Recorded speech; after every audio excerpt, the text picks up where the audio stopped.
alors, dans une affaire où quelqu'un a été arrêté, le juge Thomas est convaincu de la culpabilité de cet inculpé, à tel point qu'il va déformer la déposition d'un témoin.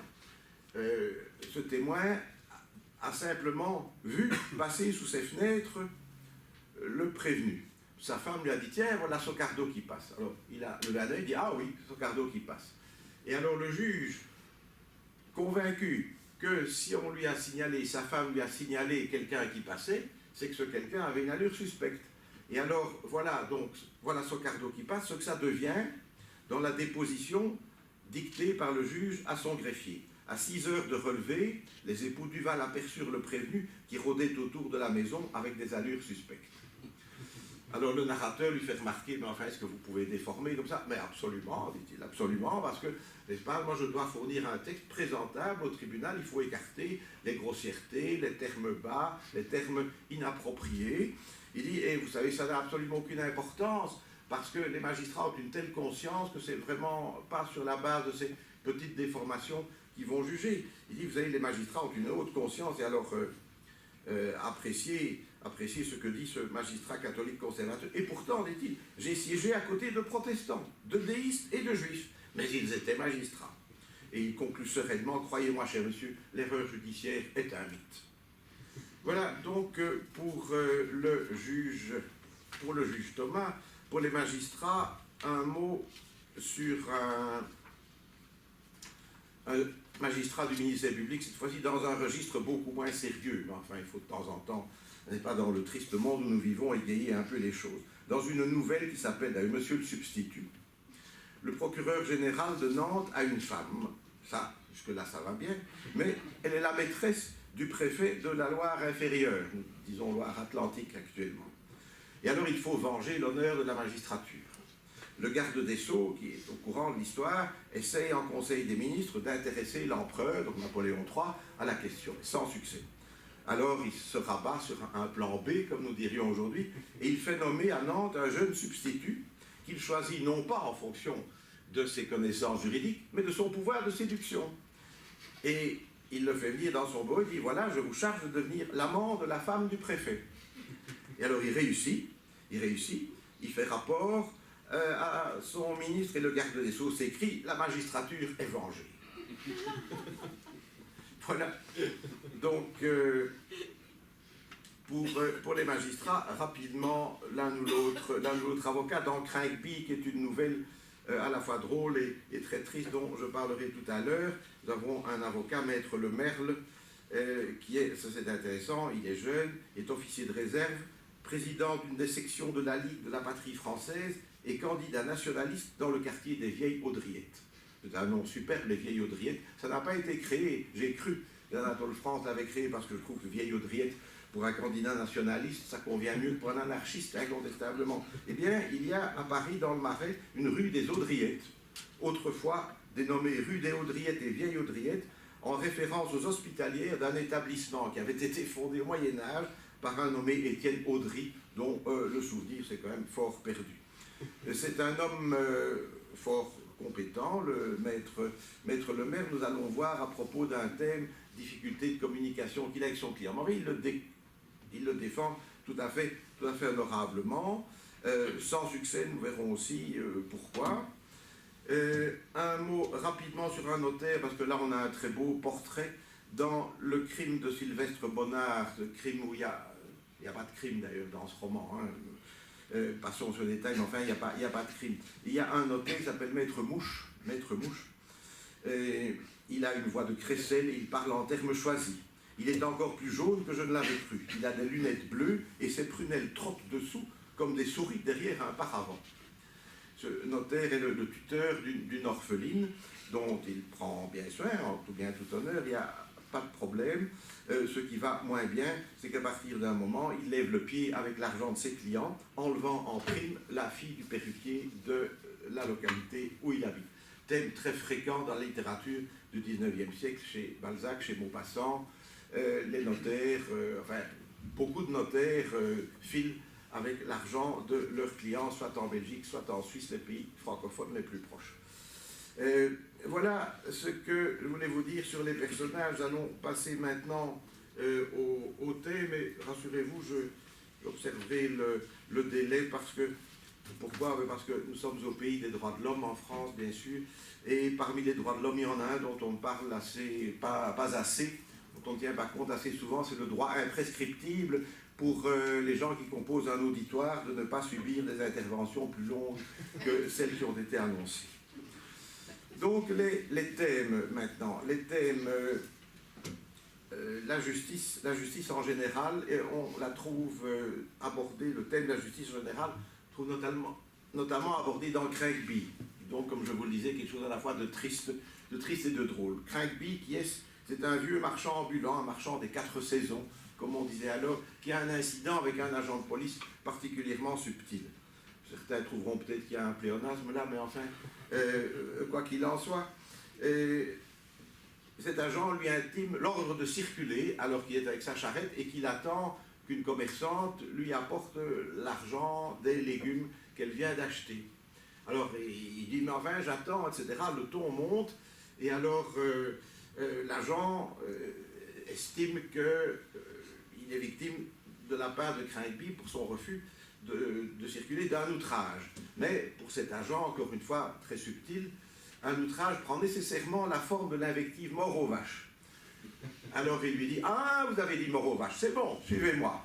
Dit l'autre, moi j'ai dit mort aux vaches, oui, suivez-moi. Bon. Et alors il est traduit très rapidement devant le tribunal correctionnel, et là intervient, alors encore une fois, un élément peu vraisemblable, parce que la scène a eu un témoin. Et ce témoin n'est pas n'importe qui, ce n'est pas un SDF comme nous dirions maintenant, mais c'est un monsieur Mathieu, médecin en chef d'un hôpital parisien et officier de la Légion d'honneur. Quand même impressionnant. Il a assisté à toute la scène, il dit, mais cet agent n'a absolument pas été insulté par Craigby.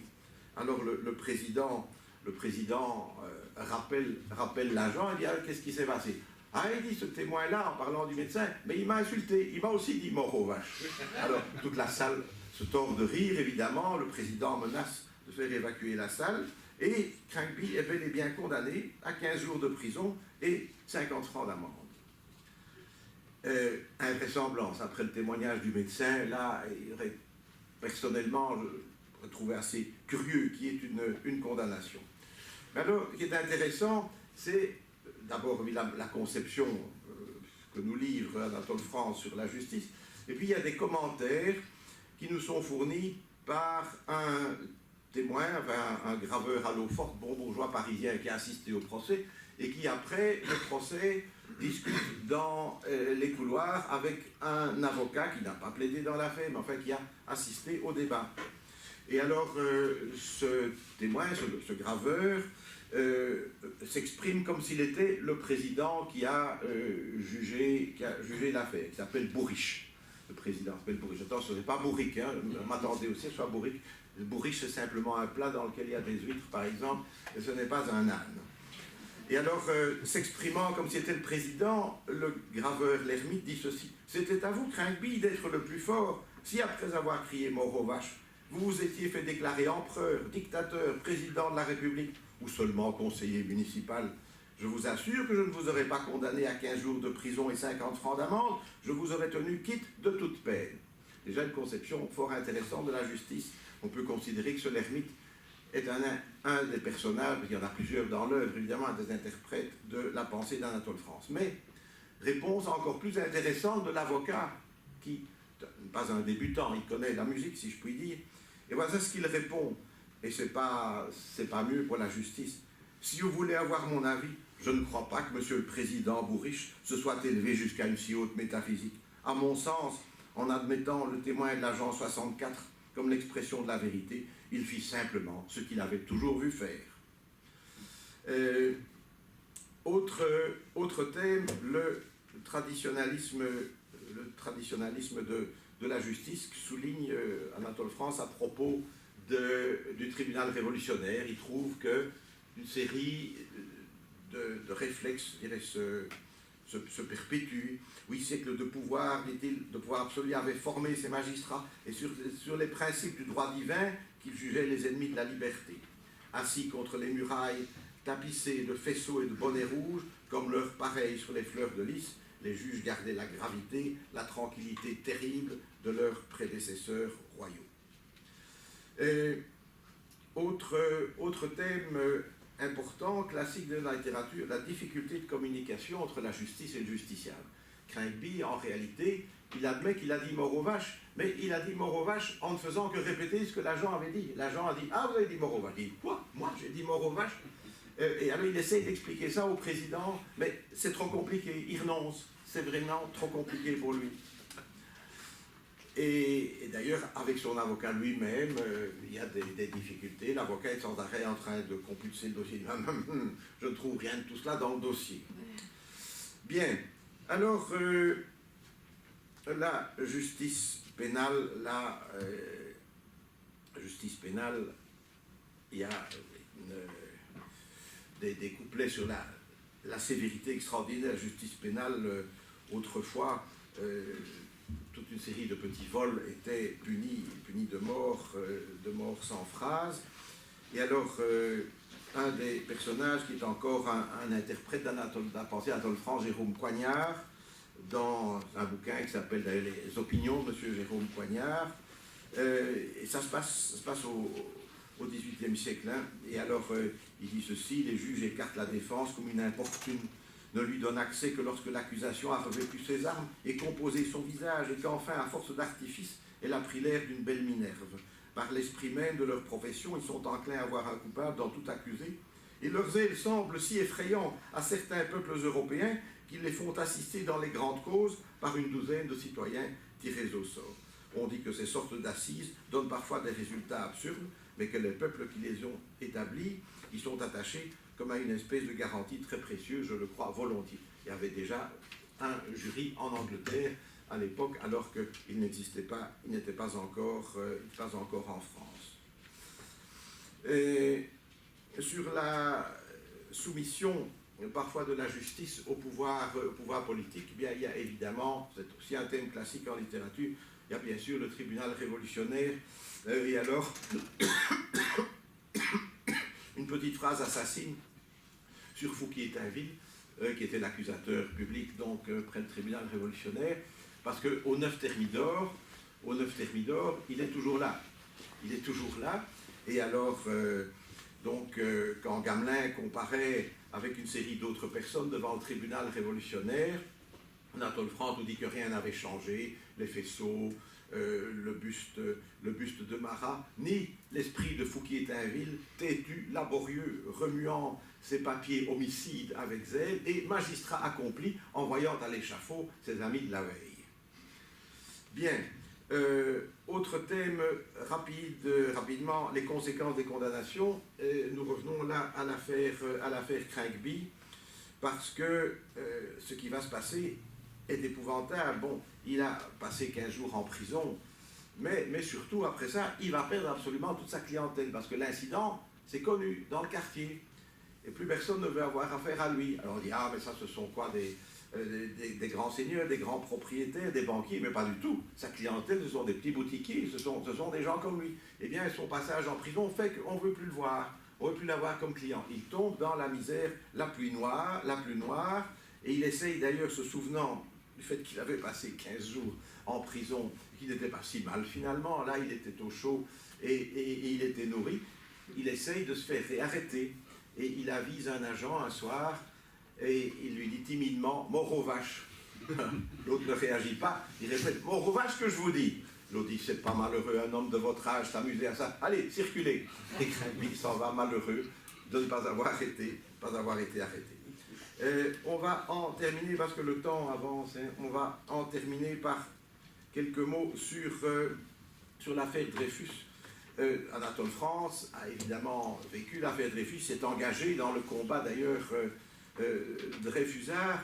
Ce qui est étonnant, enfin non, c'est un choix, c'est qu'il en traite, évidemment, alors que l'affaire est terminée, mais il en traite sur le mode peu sérieux. Et là, il y a des choses absolument inénarrables.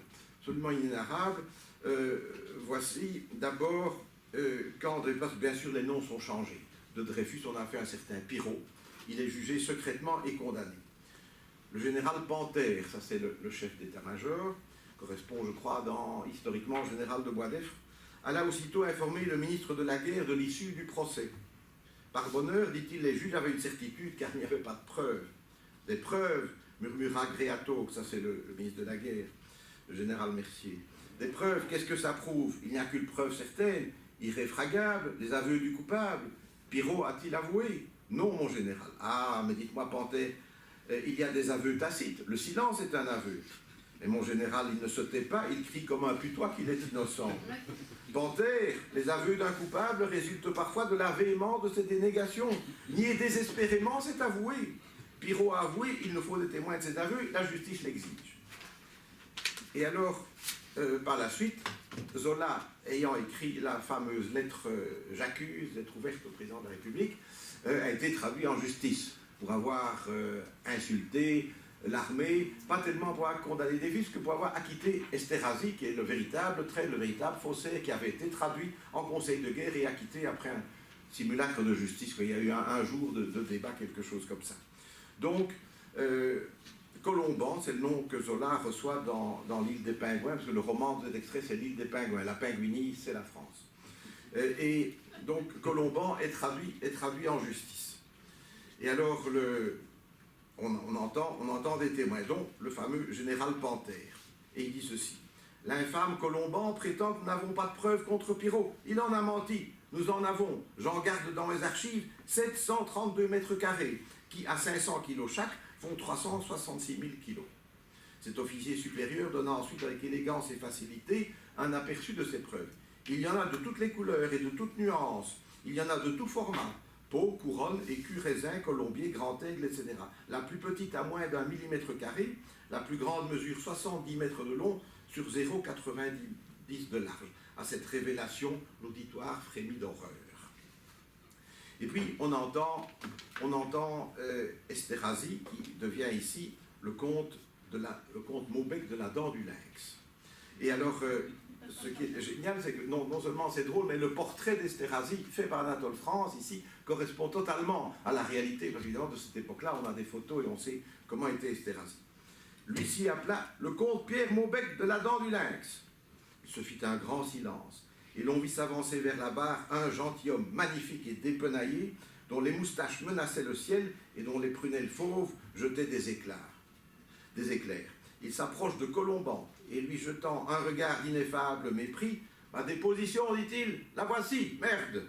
À ces mots, la salle entière éclata en applaudissements enthousiastes et bondit soulevé par un de ces transports qui exaltent les cœurs et portent les âmes aux actions extraordinaires. Sans ajouter une parole, le comte Maubec de la Dent du Lynx se retira. Et tout ça est encore une fois très exact. Esterhazy a fait une déposition spécialement arrogante, sans avoir été jusqu'à employer le mot de Cambronne, mais des positions très arrogantes, et a été à l'issue de ça salué par le prince Henri d'Orléans, donc un membre de la famille royale. Alors voici, parce que c'est pas triste non plus, l'expert en écriture, Vernillard. Vernillard, c'est Bertillon, qui était un expert à la fois connu et d'un antisémitisme profond. Ayant étudié attentivement les papiers saisis chez Pirot, notamment ses livres de dépenses et ses cahiers de blanchissage, j'ai reconnu que sous une banale apparence, il constitue un cryptogramme impénétrable dont j'ai pourtant trouvé la clé. L'infamie du traître s'y voit à chaque ligne. Dans ce système d'écriture, les mots « 3 bocs et 20 francs pour Adèle » signifient « j'ai livré 30 000 bottes de foin à une puissance voisine ». D'après ces documents, j'ai pu même établir la composition du foin livré par cet officier. En effet, les mots chemise, gilet, caleçon, mouchoir de poche, faux col, apéritif, tabac, cigarette veulent dire trèfle, paturin, luzerne, pimprenelle, avoine, ivraie, flouve odorante et fléole des prés. Colomban est évidemment condamné comme Zola l'a été, il ne faut pas oublier qu'il a été condamné, le père a été cassé, mais il a été recondamné après par la cour d'assises de la Seine. Arrive alors évidemment la revision du procès, et alors de nouveau, dialogue intéressant entre le chef d'état-major et le ministre de la Guerre. Panthère, dit le ministre, nous touchons au moment où il va nous falloir des preuves abondantes et surabondantes. Il suffit, mon général, je vais compléter mes dossiers. 6 mois plus tard, les preuves contre Pirot remplissaient 2 étages du ministère de la Guerre. Le plancher s'écroula, sous le poids des dossiers et les preuves éboulées écrasèrent sous leur avalanche 2 chefs de service, 14 chefs de bureau et 60 expéditionnaires qui travaillaient au rez-de-chaussée à modifier les guêtres des chasseurs. Voilà, il y aurait encore toute une série de choses à dire, mais je vais m'en tenir là, en voyant si on peut tirer une conclusion. Anatole France, évidemment, hein, vous l'aurez compris, assez hostile au droit, à la justice, à la sévérité, évidemment, de certaines branches du droit. Il est, je dirais, peu constructif, si on veut. Mais je crois que ce n'est pas pour ça qu'il ne faut pas lui en faire un reproche. Pas lui faire un reproche, pourquoi? Parce qu'en réalité, toutes ces critiques, implicitement, constituent des indications précieuses sur ce qu'il ne faut pas faire. Par exemple, quand nous voyons Gamelin qui d'une affaire fait une affaire personnelle, c'est évidemment une chose qu'il ne faut pas faire. Il ne se récuse pas alors qu'il connaît un accusé, c'est une chose qu'il ne faut pas faire. Condamner sévèrement, ou condamner contre un témoignage, ou condamner sans avoir fait une enquête sérieuse, comme dans l'affaire dans la nouvelle M. Thomas, ce sont des choses qu'il ne faut pas faire. Donc je crois que, sans aller plus loin, il est déjà extrêmement important de ne pas verser, pour les praticiens de la justice, dans les travers que dénonce Anatole France, et ça me paraît tout à fait positif. Voilà, merci de votre attention.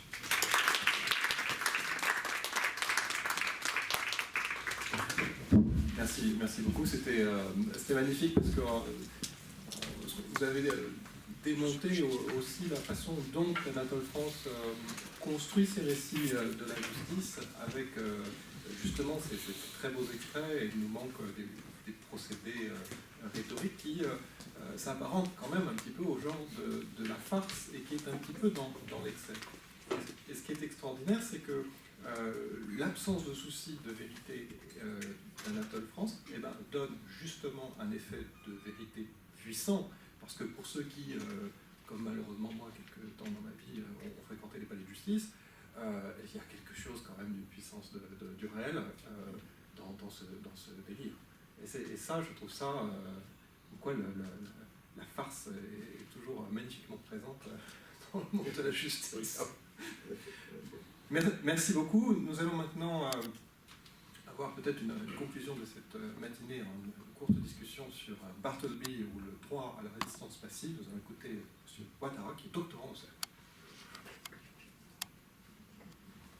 Monsieur le Président, Mesdames et Messieurs les professeurs, chers invités, d'abord permettez-moi de remercier les directeurs de mon centre de recherche, à savoir M. Pascal Richard et Mme Sophie Pérez, pour leur disponibilité et tous les conseils qu'ils nous prodiguent. Aujourd'hui, mon intervention concerne Bartleby le copiste.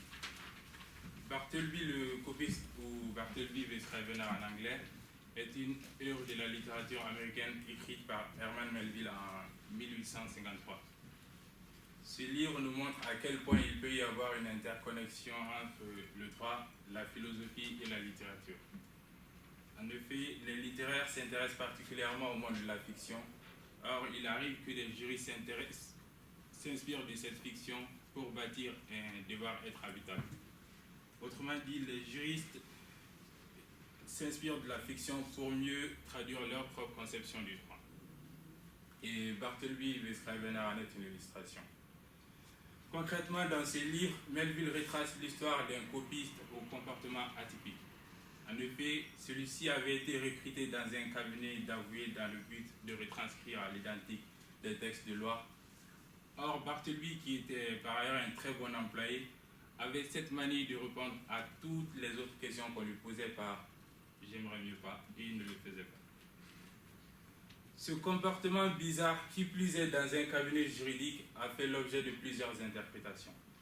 Alors, des philosophes, des littéraires ou encore des juristes se sont tous appropriés du texte de Melville et ont tous essayé de l'adapter à leur domaine scientifique.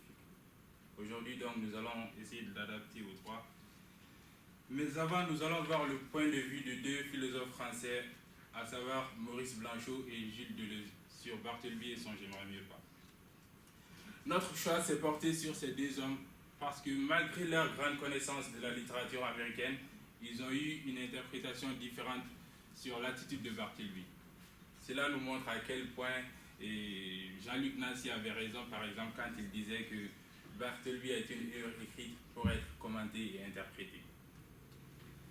D'abord, Maurice Blanchot a interprété Barthélemy dans son livre « L'écriture du désastre ».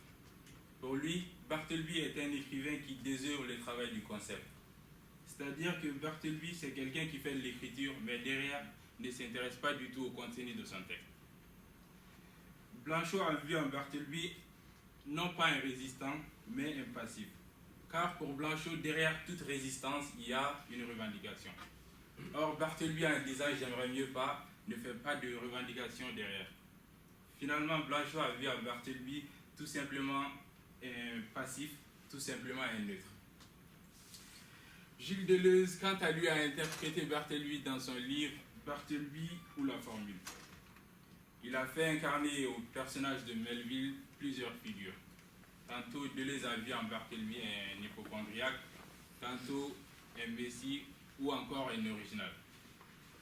Par exemple, un original chez Gilles Deleuze, c'est quelqu'un qui, à travers ses faits et gestes, arrive à contaminer toutes les autres personnes qui l'entourent. Et c'est ce qui arriva d'ailleurs avec l'avoué, c'est-à-dire le patron de Barthélemy et ses autres employés, quand ceux-ci avaient pris l'habitude de placer la formule barthélémienne dans toutes les circonstances. Finalement, pour nous autres juristes, la formule de Barthélemy peut avoir plusieurs sens. Par exemple, il est assimilable à une certaine résistance contre l'arbitraire du droit, c'est-à-dire que Barthélemy, à travers sa formule, fait de la résistance contre une certaine bêtise du droit. Mais c'est aussi, et cela est très important, Barthélemy fait de la résistance contre un conformisme aveugle au droit. C'est-à-dire que pour Barthélemy, on ne doit pas obéir aux lois simplement parce qu'elles existent, simplement parce qu'elles sont édictées, mais on doit obéir aux lois parce qu'au moment de leur édiction, nous avons eu nous aussi la possibilité d'exprimer notre point de vue. En droit comme dans toute autre discipline, l'entre-écoute est très important. Alors nous avons juste voulu prendre un exemple sur l'armée où pourtant la discipline est de rigueur. Le dialogue n'est pas exclu, même dans l'armée. Par exemple, en 2011, le tribunal administratif de Melun avait donné raison à des gendarmes qui avaient délibérément désobéi à des ordres manifestement illégaux de leurs supérieurs.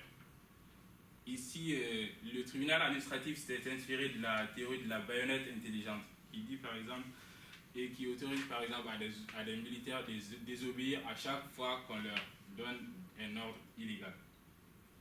Alors pour revenir à Barthélemy, son patron lui avait refusé la possibilité de critiquer les textes à reproduire. On demandait simplement à Barthélemy d'écrire ses textes, mais derrière, il ne devait pas poser de regard critique sur les textes à reproduire. C'est pourquoi finalement, à travers son J'aimerais mieux pas, Barthélemy a fait preuve d'une double résistance. Nous avons adapté sa résistance de façon double. D'une part, nous avons vu au J'aimerais mieux pas de Barthélemy une résistance à la peur d'agir, parce qu'il n'a pas eu peur d'agir dans un cabinet juridique où tous les autres employés suivaient scrupuleusement l'ordre du patron. Barthélemy n'a pas eu peur d'agir. Ça, c'est ce que nous traiterons dans une première partie. Et d'autre part, nous avons vu à la formule de Barthélemy une résistance à la volonté d'agir par la violence. Vous voyez, Barthélemy, non seulement il n'a pas eu peur d'agir, mais encore, il n'a pas voulu agir par la violence. Et ce sont ces deux points qui feront l'objet de nos deux parties. D'abord, Barthélemy, dans sa résistance à la peur d'agir, nous amène à nous poser la question suivante. Qu'est-ce que c'est que la peur? D'une manière générale, la peur peut être définie comme un sentiment de crainte devant un danger réel ou supposé. Alors, nous n'avons pas voulu rentrer dans des définitions philosophiques et tout. Nous avons voulu prendre une définition assez simple. Alors, la peur, on l'a vu dans ce sens-là. Un sentiment de crainte devant un danger réel ou supposé. Défini comme cela, nous pouvons dire que c'est par peur que les autres employés de l'avoué n'ont pas fait de la résistance à l'écriture. et n'ont pas voulu ne pas écrire simplement parce qu'ils avaient peur. Leur dévouement au travail traduisait une certaine peur de se faire licencier, contrairement à Bartleby par exemple. Cependant, une autre définition de la peur est qu'elle traduit une certaine réticence à donner froidement, c'est-à-dire à donner sans contrepartie. Et c'est cette peur-là que l'on retrouve actuellement dans nos sociétés capitalistes. Et en particulier, c'est cette même peur-là qu'on retrouvait dans le cabinet où travaillait Bartleby. Alors, juste pour vous dire que ce cabinet était situé à Wall Street, à New York, et l'on sait tous que Wall Street est une rue célèbre qui est au cœur même du capitalisme. La peur des capitalistes, donc, c'est le contraire de l'amour.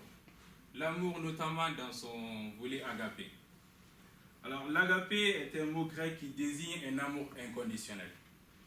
C'est l'amour que l'on porte à toutes les personnes, indépendamment de ce qu'elles peuvent représenter pour nous ou de ce qu'elles auraient pu faire pour nous. Alors, l'agapé, c'est un amour inconditionnel. Et c'est parce qu'il était justement animé de cet amour, de l'agapé, que Bartleby n'a pas eu peur de résister. La résistance de Bartleby s'est manifestée en deux temps.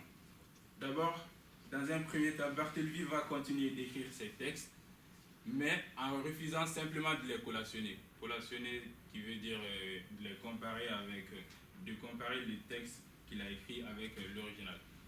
Dans un premier temps, donc, Bartleby va continuer d'écrire ses textes, mais il refusa de les collationner. Et dans un deuxième temps, il va finalement refuser l'écriture même. Alors, nous avons adapté ces deux refus. Le refus de Bartleby de collationner ses textes, mais en continuant d'écrire, était pour lui une stratégie. Elle lui permettait de rester dans le cabinet tout en ayant la possibilité de dénoncer ses pratiques injustes. Pratiques injustes donc qui consistaient à refuser à Bartleby la possibilité d'exprimer son point de vue.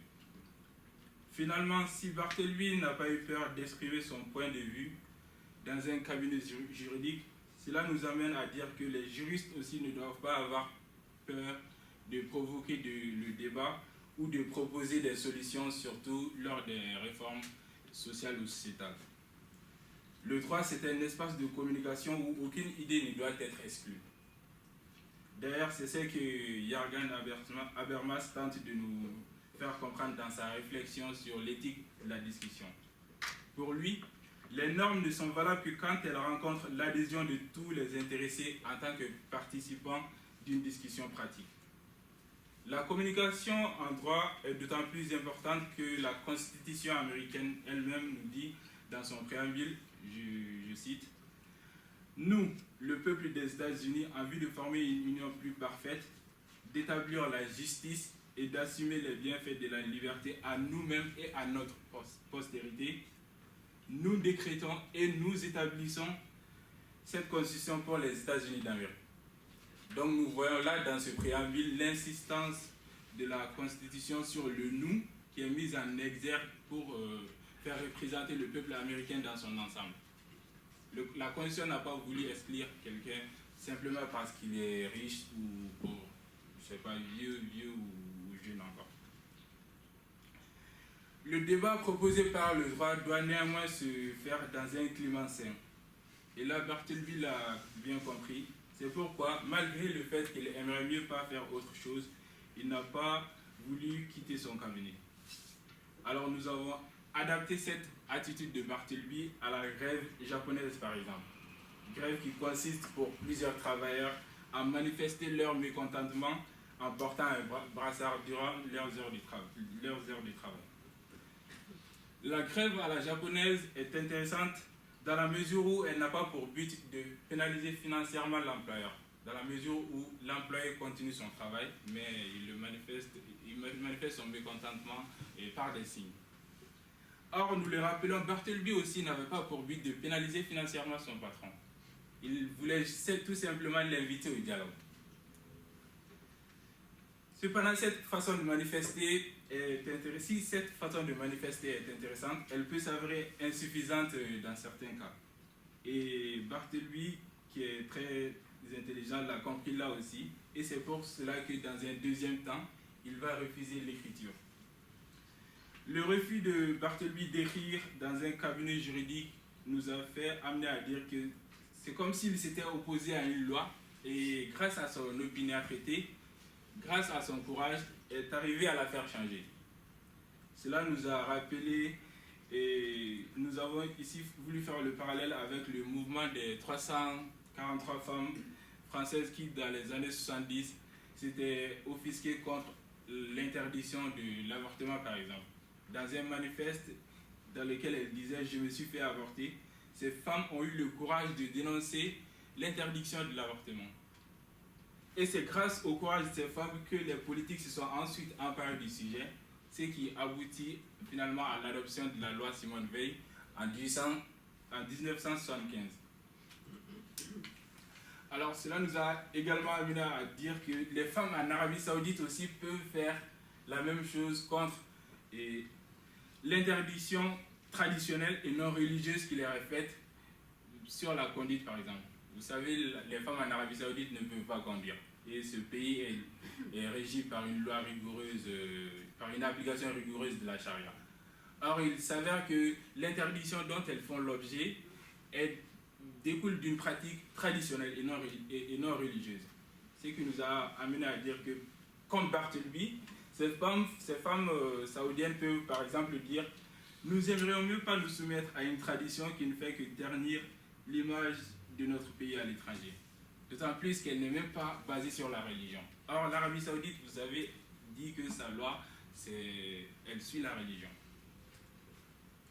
Bref, nous avons voulu prendre ces deux exemples juste pour vous dire que tout comme les femmes françaises dans les années 70, tout comme les femmes en Arabie Saoudite peuvent aussi le faire contre l'interdiction dont elles font l'objet, la résistance à la peur d'agir ne peut... La résistance à la peur, seule la résistance à la peur peut faire changer les choses, peut faire évoluer les choses. Toutefois, cette lutte, cette résistance ne sera complète que si elle est juste et se fait dans la non-violence.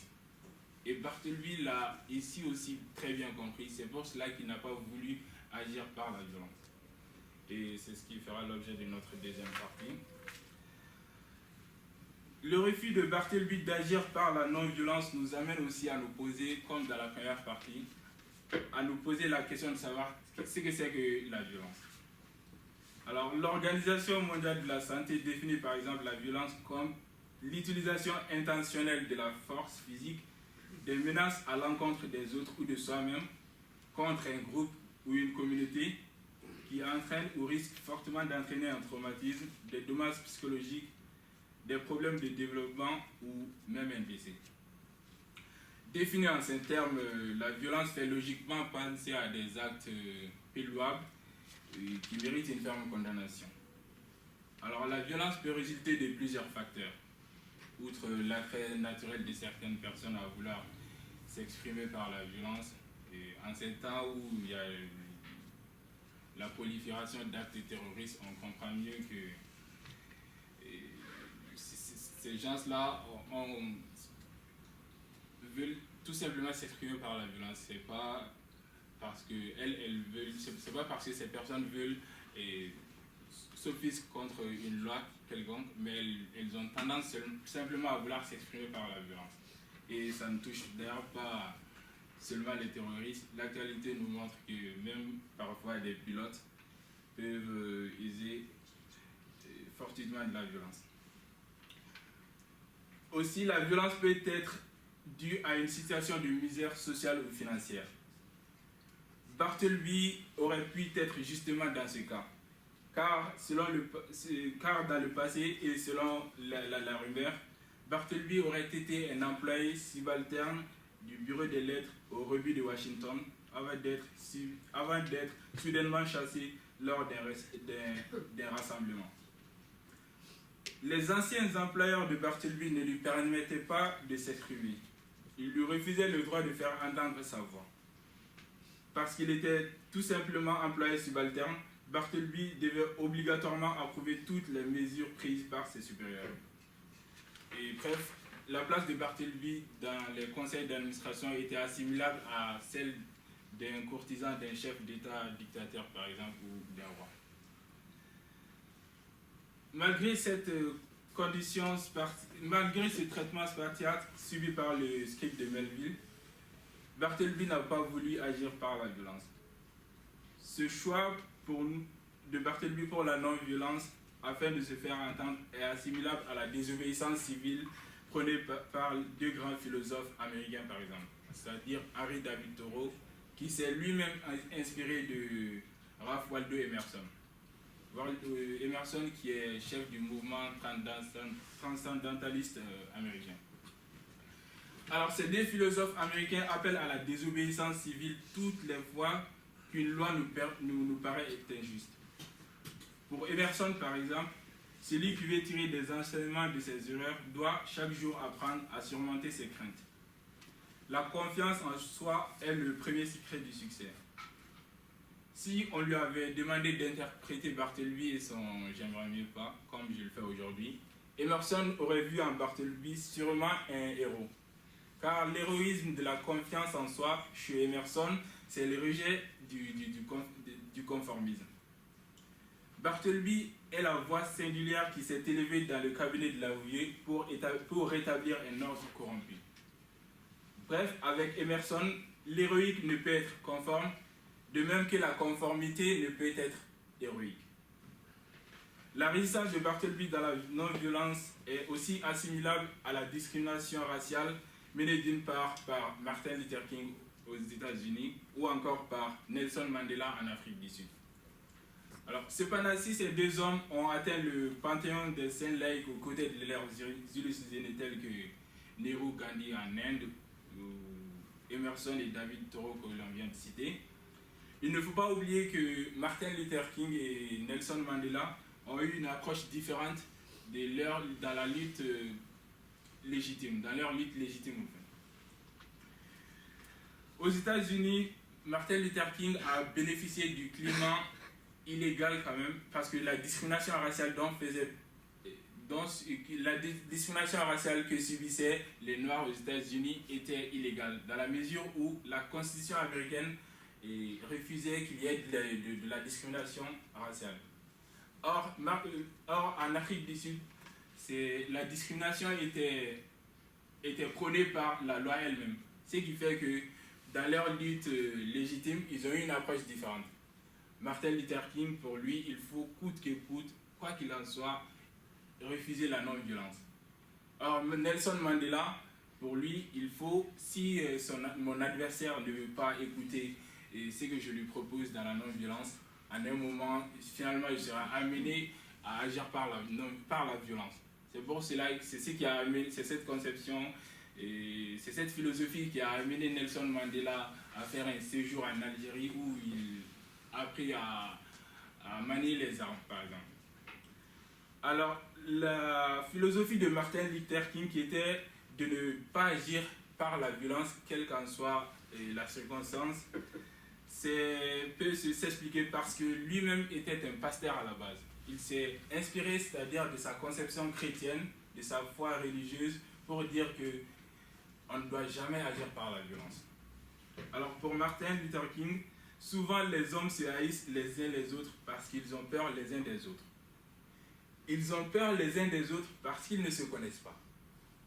Ils ne se connaissent pas parce qu'ils ne peuvent pas communiquer. Ils ne peuvent pas communiquer parce qu'ils sont séparés. Alors, comme Bartleby a voulu se rapprocher à travers son « j'aimerais mieux pas » de son patron, le travail de Martin Luther King aussi a consisté à vouloir rapprocher le peuple américain dans son ensemble, que l'on soit blanc, noir, ou encore jaune, je ne sais pas.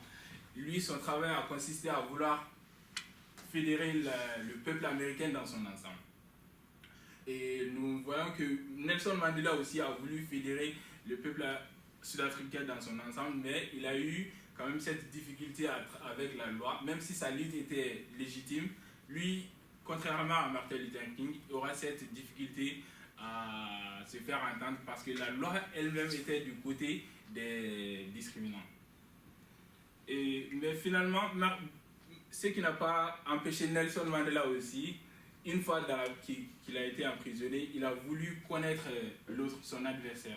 C'est ce qui l'a poussé à vouloir Et c'est ce qui l'a poussé à apprendre la langue afrikaner, c'est-à-dire la langue des Blancs en Sud-Afrique, et à vouloir connaître leur culture. Et c'est cette abnégation de Mandela qui va pousser finalement les autorités sud-africaines à le libérer, et ce qui va aboutir même à l'élection à la présidence de Nelson Mandela. Finalement, vous voyez, à travers son opiniâtreté comme Bartleby, il a réussi à fédérer le peuple sud-africain dans son ensemble. Alors, nous n'allons pas tarder.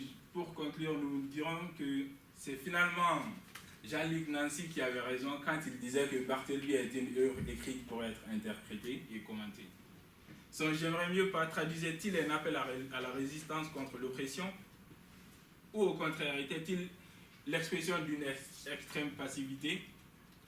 Littéraires, philosophes ou encore juristes pourront tous aller de leurs commentaires. Bref, Melville décrit à travers Bartleby un copiste qui est une incarnation fictionnelle d'Emerson ou d'Henry David Thoreau.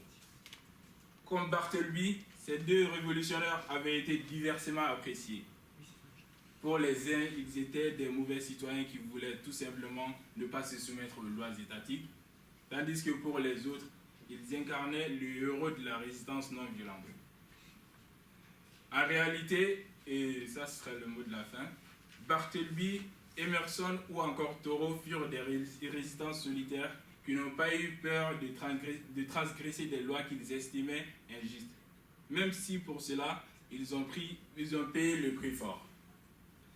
La privation des richesses de ce monde, l'incarnation pour trouble à l'ordre public ou en fait la mort dans des conditions difficiles.